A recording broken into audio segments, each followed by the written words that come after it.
Star Wars is a franchise that I have adored from a very young age.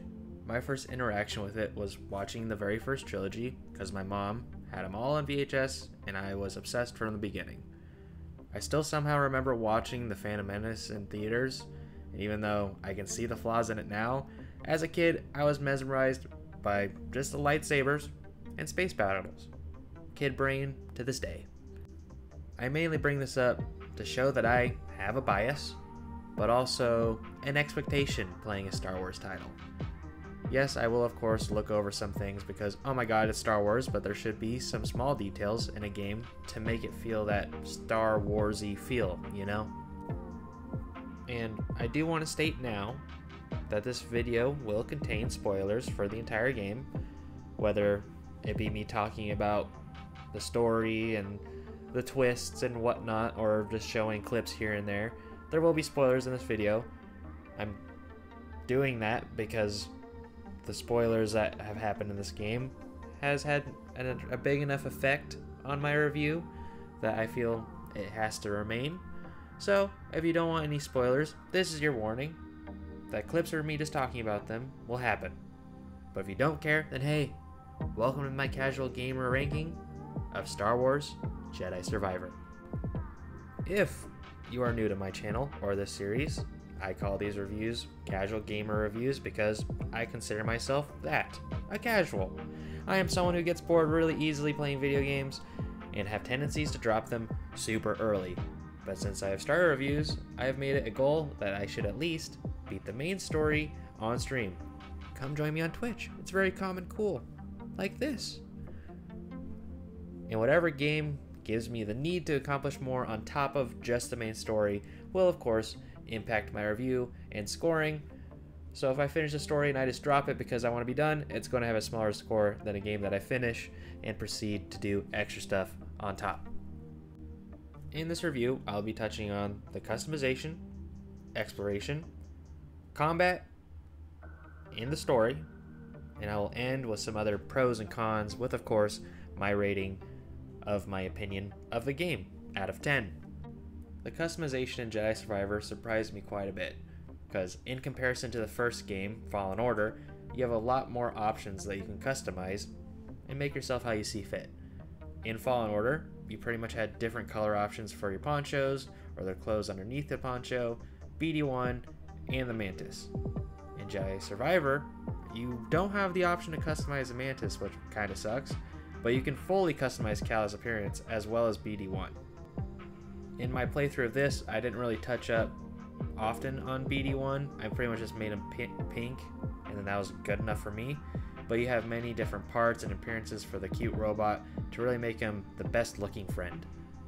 The customization for Cal was vastly different from the first game, being able to customize what he wears from his pants, shirt, jacket, or poncho if you want, as well as what color you want each piece of clothing. You can also change his hair and facial hairstyles, and of course you get to customize your lightsaber hilt and the color. And when it comes to the lightsaber, I think it's mainly they just expanded on what you could do from Fallen Order, giving more parts to work with as well as customizing how the future stances you unlock will look, and we'll of course talk about those later in the combat. You also have multiple skill trees you can upgrade as you level up. These skill trees can change from your force abilities, how each lightsaber stance is improved, and upgrades to Cal himself. And you can customize what perks you have equipped, and these change what boosts you get in combat. After I finished playing through Fallen Order, I honestly didn't have an expectation of bettering the customization options, but Jedi Survivor does that in a great way for me. You can have Cal look like the Jedi you want to be. I, for the first half of my playthrough, wanted Cal to look like he was a part of Cobra Kai, which was hilarious when I unlocked the Cobra Cal trophy. I didn't even know that existed in the game until I unlocked it. In the second half, I was Joe Kestis, because if you unlock a mullet in a game, you have to wear it. That is law. This, of course, did make some of the heavier cutscenes feel a little silly, but I still love it. Overall, this part of the game for me was perfect. Exploration in Jedi Survivor I think is maybe only slightly upgraded over Fallen Order, but again, I haven't played Fallen Order in years. It feels the same with some tweaks. But in all honesty, I thought the Fallen Order exploration was already great. I, of course, 100% of the game, so it was great. You have about as many planets, areas to explore. I would say it's more, but in Tanalorr, you are only really there for the final battle and the ending. The main thing that is expanded is, of course, Koboh being your base of operations planet.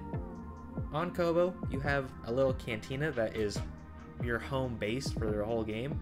This is the area you'll come back to the most often in your adventure. As you explore the game, you'll find characters that you will interact with, save, do a small quest for, and once you do, they'll be recruited to your base. These characters could have future quests, an aquarium that needs filled, will help upgrade your garden, a fun strategy game, or just be there for fun chatter when you drop by. And, of course, talking to this vast array of characters will have benefits to you. Not only do some of the conversations help build the world you are exploring, adding a bunch of lore, we all love that, sometimes they will give you a rumor that might lead to a collectible, temple, boss fight, etc. I thought this was a great addition to the game for players that want to 100% the game, because some things can be hidden pretty well. Playing through Jedi Survivor, I felt almost distracted me at every turn in the game, and that is not something I am saying as a negative to the game. Whenever I got into an area while playing the main story with multiple paths, I would try to find out which way was the correct way to go and go all the other directions first. I wanted to find everything I could, not just to make myself look cooler or for upgrades, but I just felt intrigued on what I could find each time. And when you do, there are several different kinds of collectibles that you can find across the game, varying what you can stumble upon in this exploration. These range from your cosmetics to customize yourself, your saber, BD1, essences that can boost your health or force meters, give you a skill point, or even give you a perk to equip to help you in combat. You can find force tiers that open up to combat or parkour challenges, stim canisters, which of course raise your stim count, it's very important to the survival of the game, haha, Jedi Survivor. Multiple different treasures that are the many different currencies you'll use in the game. There are more than one. Many things you can have BD1 scan to give you more lore of the world or data on an enemy you've just slain for the first time. And of course, Force Echoes, where Cal uses his Force ability to recall moments of the past to again help build the world and give you some details on where you currently are. And that long-winded sentence of explaining how many different collectibles there are, all of these collectibles are just scattered in every nook and cranny in each area you can travel to. All of this, I never got tired of exploring the game. I would push off playing the main story for hours and would have to force myself to stop, but each time I would just find a path that would catch my attention. I would just go down that path. This, of course, helped later on when I wanted to do post-game collectibles, because I already had a lot of them. Jedi Survivor was great for this, though, because I felt like it would reward you for exploring, which I will explain later in the video. And yes, I am kind of purposely not talking about like temples and all that kind of stuff and puzzles, because I'm bad. My brain doesn't work well when it comes to puzzles. And it got so bad that I was on one puzzle for hours, not hours, I shouldn't say hours, but a longer time than it should have been, and I had to ask chat for help a few times, and they kept making fun of me. So I don't really want to talk about the puzzles because I don't think I can gauge them well enough. But you weren't constantly doing them, so I never got annoying. And even when I found the solution, I was like, that would have been simple enough if my brain worked well. So yeah, it's not a positive or negative, but it's there. Deal with that what you will. The combat in a Star Wars game where you control a Jedi is very crucial in my opinion. If I am playing as a space wizard, I want to feel like a space wizard. And to be honest, I felt awesome in the game, and I think the game does a good job in doing so. I think a good example of this is you will encounter bosses in the early game with the daunting health bar that makes you feel like you're in a Souls game and whatnot, but later on they are presented as normal enemies you'll encounter over and over again. I don't even feel like this is only due to upgrades, because yeah, you do get stronger based on upgrades and all the combos you unlock and the stances and whatever, but overall, it's just you becoming comfortable with the combat and enemies' attack patterns, and you just overall just get better. Apart from just being equipped with a lightsaber and you're swinging around like a madman, you have some other tools at your disposal. As a notorious space wizard, you have multiple different force abilities you can use, pushing or pulling your enemies closer to you, making them confused and attacking one another, and even slowing down enemy movements to give you a huge advantage in a fight against a horde of enemies or a big boss battle. And this turns into something later on that's super freaking cool. Yeah, you also have stims to heal you when your health is critical, and collecting more of these really helps as you continue on. You will also eventually have access to different lightsaber stances. There are a total of 5 in the game you can unlock, being single-wielded, dual-wielded, double-bladed, and the new ones in this game, blaster and crossguard. All of these have a range of different abilities, combos, pros and cons, and overall playstyles. I love that each stance felt different from one another, and you get to just play as you want. Do you want to play heavy-handed but slower with a crossguard, or some ranged using the blaster? As I was playing through my playthrough, I definitely tried each stance, because why wouldn't you, you space wizard, you? But eventually I made my choices of what I would carry on with me to the end game. You see, you can only equip 2 of the 5 stances at each meditation site, so you really have to pick your favorites and just what works best for you in combat. I ended up rolling up with the dual wielding and the blaster, but dual wielding is what I pretty much used for 90% of the game, as I felt most comfortable fighting with it and, you know, parrying. And then I used the blaster for some cheap chip damage, tongue twister on boss fights, or to get rid of the annoying ranged enemies. And I love that they added more fighting stances for you to use in this game to make, of course, combat feel more new, and to give players more options on how they want to be the special guy. If I wanted to be nitpicky, I would like to have the option of switching between all 5 as I'm playing, not just taking my 2 faves with me.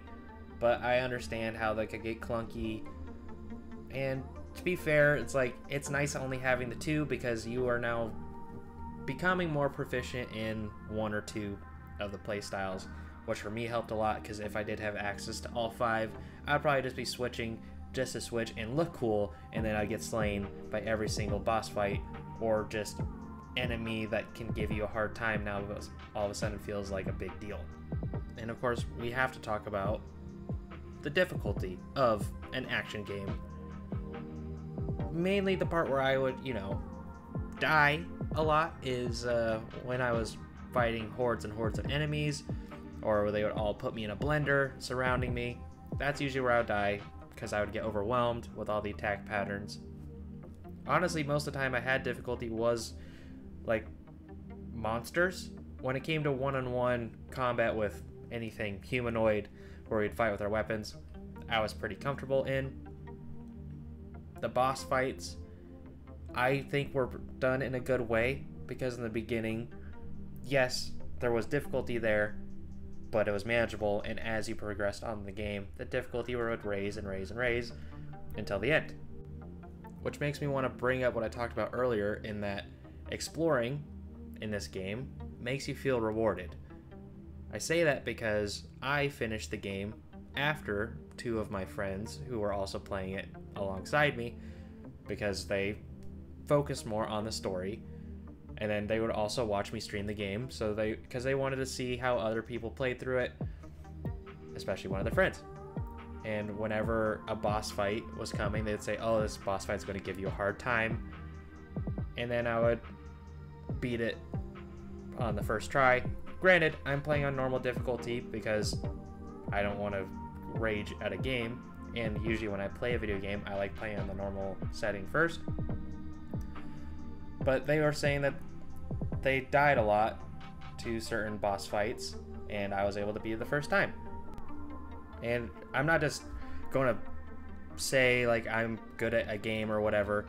they were saying that I did a good job combat-wise. Like, I parried the right things, and I waited for the right moments to start a combo, and I never rushed in. But also, having all the health and force upgrades and stims, and not to mention just overall experience, because I've been fighting several enemies for a longer period of time, I've become more used to the game. I was just better equipped for these boss fights. So there's multiple ways that you can play through this game, whether you can go straight all the way through and just persevere, because it's not unwinnable if you don't explore. But if you do, you have a higher advantage when you play, and I love that aspect in the game because I am an exploring nerd. And, you know, just for a humble brag, because, you know, I have to, I want to seem cool on my own channel, I did beat Darth Vader the first try using a character that doesn't have the upgrades that I've collected, and my friends didn't. So I felt cool about that. And when I had to fight Mr. Big Bad for the first time, and it's supposed to be unwinnable apparently, I won. So I do think I'm also good at the game, with or without upgrades. Haha, I'm probably not that good at the game, because I still am scared to raise the difficulty. Maybe I will. Maybe that'll be a challenge run that I do in the future on Twitch when I'm running out of games to play. Come join, have fun, make fun of me. I have high self-esteem, I promise. But back to the review. Overall, when we're talking about combat, I love the combat in this game. I'll say it. I enjoy the combat, even when there was like issues with frames or whatever, which I thankfully, for the first time I played it was first day of release. Second time I played it was a week after, because I went to Vegas. Party. So a lot of the frame issues were gone. There were still some of them there. It never really affected me that much in combat to make it a big deal. Sometimes in cutscenes here and there. It's whatever. But anyways, yeah, the combat's great. I love the whole dying and then coming back and you have to fight the enemy to get your stuff back. Hell, if you lose in a boss fight, because I did for the very final boss fight a few times, and some monster boss fights, you can use that as a strategy, because if you die in a boss fight, there's just this little essence of aura there that when you go over it, you get full health back. I can't remember if you get your stims back, but either way you get your full health back, which is like a free stim. So you can use that to your advantage, which I don't know if they intended it to be that way, but goddamn, I used it. So yeah, combat's great. I don't have much bad things to say. Again, give me all 5 stances. I don't care if it ruins me. Let me cycle all through all of them. And in the next game, maybe like, I don't know what other stances you could use with the lightsaber-esque. Maybe they can go into the actual like fighting stances, if that makes sense. You know, like how every Jedi uses a different stance, like defensive or whatever. Maybe they can start getting into that realm of the combat.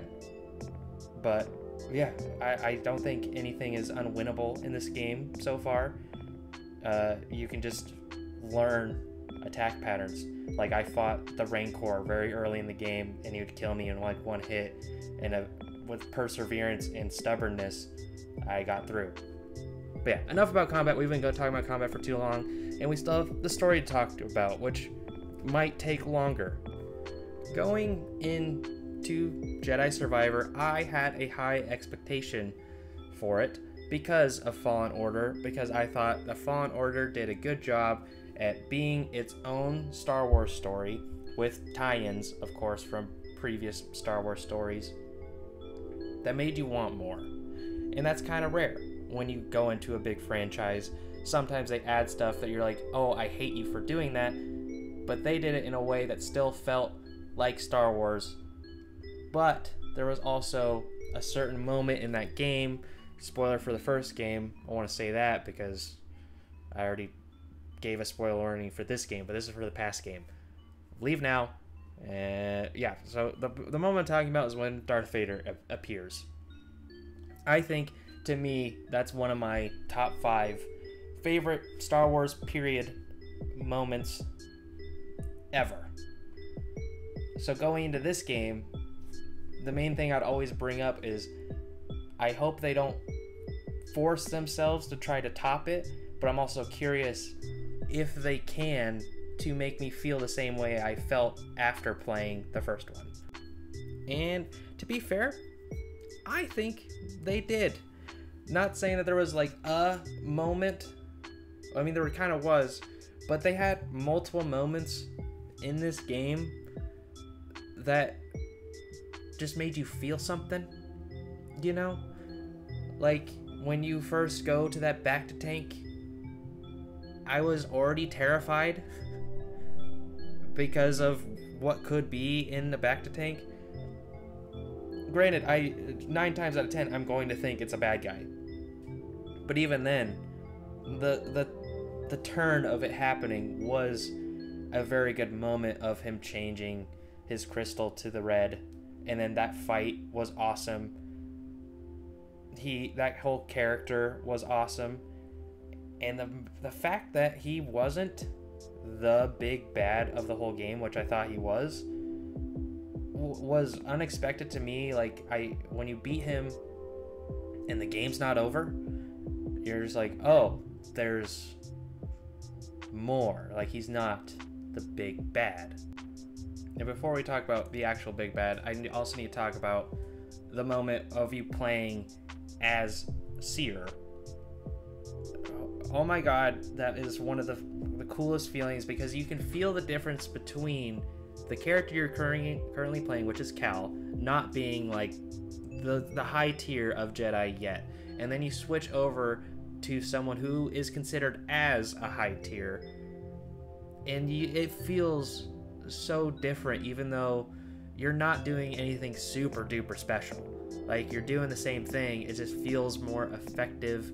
And then you go against Darth Vader of all things, and you actually feel like you're doing something against Darth Vader.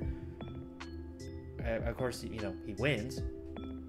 But anyways, you feel accomplished, and you feel like there is an end goal in playing Star Wars. Like, you feel all powerful, and all of a sudden you play a Seer, and then you can see that you have so much more room to grow, and that, to me, makes it feel almost better knowing of what's to come in like a 3rd or possibly even 4th game. Yeah. And well, we got to talk about Bode as well. I'm going to say that from early on, just because being a Star Wars fan, I was kind of predicting that Bode would turn on us. I just had a feeling, and every time there was a cutscene, it would kind of like, it felt too good to have an actual good friendship in a Star Wars world. But even though I predicted that he was going to be a bad guy, I thought he would turn on us and reveal the big bad in another way, or he was going to be Dagon Gera's helper or something. And then you chase him in a speeder bike, and then he just pulls out the Force on you. And then Star Killer mode pulls out his lightsaber, and you guys fight, which I won. But yeah, anyways. Awesome. In no way did I predict he was going to be Sithy in any way. And he was. And to be fair, I thought he was a good one. He had a good reasoning for what he was doing. Granted, we were kind of going to a place that could protect his daughter. I still get what he was saying. And it leads up to his boss fight, which gave me trouble. And then the entire story with the two of them was great. It was awesome. But this is what Star Wars, to me, is all about. It's all about particular moments being from small to big, but it all accumulates to giving you that feel that you're a space wizard. And this did such a good job in doing it, in my opinion. There was only like a few things that made it feel weird. Of course, you know, the frame rate dropping. But honestly, there's hardly anything bad I could even think of talking about right now when it comes to the story, except I just wanted more. And I honestly can't remember if they ever said anything that was like the bad thing about Tanalorr. Maybe I just didn't pay attention enough. But maybe they'll go into it more in the third game, which I'm excited for. Okay, I gotta stop nerding out. We gotta go back to reviewer mode. Let's end with some pros and cons and the rating. So if you can't tell by the way I've been nerding out for the past 20 some minutes, I had a good time being a space wizard in Star Wars Jedi Survivor. There's only small things I would bring up to nitpick about. Yeah, the release was kind of bad, and even with the fixes, it was kind of spotty with frames every now and then. But there's a lot of content that you can go there. There's a lot of lore and world building, extra characters that you meet, and you get to meet back with all of the characters that you left off with in the first game, and they do a good job in explaining on why they were gone and why you had to meet up with them again. Yes, I would have liked more than the few extra main characters they gave you, but they also gave you a plethora of small characters that you can talk with at the cantina on Kobo. And to me, they all feel like part of the crew. Like, we have the connections, and I'm excited for the third game where you don't just have a cantina, you have a whole planet as your base. But also, give me more planets to go to. That is kind of one of the negatives. I felt like there should have been more planets. But even though there was kind of the same amount, it felt more, like right to go back. It didn't feel like it was, oh, I cycled through all these planets, let's go through the same cycle. Everything felt generic on when we had to go back to certain planets, and it felt right, and that's a plus. But give me more planets. Like, let me go to Hoth. I want SnowCal. Give me a snowmobile thing. Let me ride a Tauntaun. These aren't negatives. These are me being hyped for the next game. Now, a part of my whole criteria is what do I want to complete on top of the story, and I completed a lot. Not just on my playthrough of getting distracted at every fork in the road. Even after I finished, I did post game collecting on my Twitch. Come join me, it's so much fun, I promise. But if you don't do the whole Twitch thing, I also have those VODs up on YouTube. Shameful plug. I eventually stopped because, yes, I did get overwhelmed with how much on just Kobo alone there was still to collect, because that was the only thing I was focusing on. But the collecting was still great. Like, I did find a cave that was literal hell with several boss fights, and I was not equipped enough for it, but I was able to survive, and then able to get in a map that shows all the collectibles, which helps a crap ton. And I do plan on going back to finish. I want to 100% this game because I like getting all the rewards. Now I have to think of everything that I've said in an almost 30-minute video and put it into a rating. And honestly, before I made this video, I had a rating in my mind of what it was going to be, and it was going to be like a 9.2 originally. But over the past however long it's been taking me to record the audio part of this, I'm just kind of getting hyped up talking about it, and my needs and wants for the next game, not even needs, it's just wants, because it's fine the way it is. This game, compared to the first one, it upgraded. It didn't change the overall landscape of the game that we liked. It just did some fine touches to it. So, because I got so overhyped about it, recording this audio, I'm changing my casual gamer rating, and it's going to be a 9.8 out of 10 for me personally. I know not a lot of people will feel that way about this game, because if I was looking at it through another person's lens, it's not a near perfect game. But for me, it hit all the right notes in my nerd brain, and that's all that matters. like, comment, and subscribe. Especially comment. We can talk about it. Let's talk about the game, because I really love talking about this game. And maybe if you subscribe, we can talk about the next one that comes out in however long it takes. I can't wait. But yeah, I hope you enjoyed the video. I'll see you on the next one. Join me on Twitch. It's so fun, I promise. Goodbye.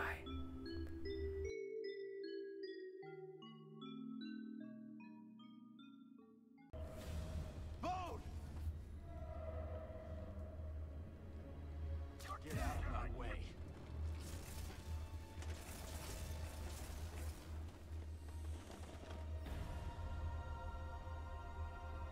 Oh, that no fucking way.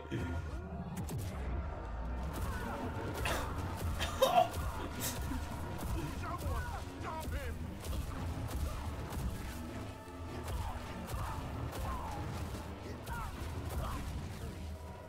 That was badass. This game keeps on getting. Oh, fuck, dude.